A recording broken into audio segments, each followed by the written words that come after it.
करते हैं V1 से V2 में क्या डिफरेंसेस आए। पहला मेजर डिफरेंस था सिंगल सीट का, जो अब स्प्लिट सीट हो गई थी। दूसरा डिफरेंस था एग्जॉस्ट पाइप का, जिसमें नॉर्मल सिलेंड्रिकल डिजाइन से थोड़ा स्टाइलिश डिजाइन दे दिया गया था। तीसरा डिफरेंस था फेयरिंग्स का, जो अब और ज्यादा एरोडायनामिक बन गई थी।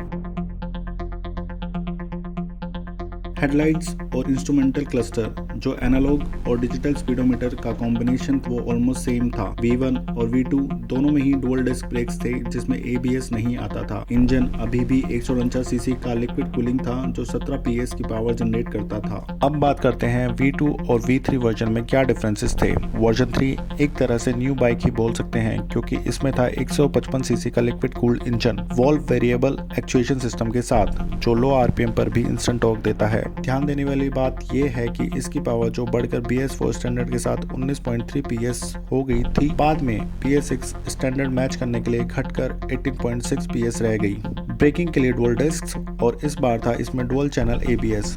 रियर टायर का साइज बढ़कर 130/17 से 140/17 हो गया।